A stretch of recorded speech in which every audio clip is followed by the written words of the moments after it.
अलिबाग कांसा येथे राहणारे सुधीर सखाराम ढाणे यांनी आपल्या पदाचा राजीनामा देऊन ठाकरे शिवसेना पक्षाला रामराम केला आहे। सुधीर ढाणे हे आदित्य ठाकरे यांचे निकटवर्तीय होते। त्यांनी आपला उद्धव बाळासाहेब ठाकरे शिवसेना पक्षातील युवासेना विस्तारक महाराष्ट्र राज्य पदाचा तसेच शिवसैनिक सदस्यत्वाचा राजीनामा युवासेना प्रमुख आदित्य ठाकरे यांच्याकडे 27 जानेवारी 2026 रोजी सुपूर्द केला आहे। त्यांनी काही वैयक्तिक कारणांमुळे हा निर्णय घेतला असल्याचे पत्राद्वारे म्हटले आहे।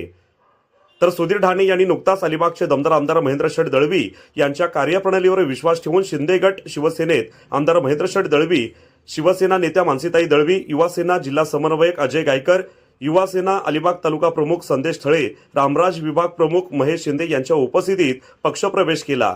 यावेळी आमदार महेंद्र शेठ दळवी यांनी सुधीर ढाणे यांचा व सहकाऱ्यांचा शिवसेना पक्षात भगवी शाल घालून पक्षप्रवेश करून घेतलाय। अशाच ताज्या अपडेट्स मिळवण्यासाठी आपल्या रंग मराठी न्यूज चॅनेलला सबस्क्राइब करा आणि बाजूच्या बेल आयकॉनवरती क्लिक करा। धन्यवाद।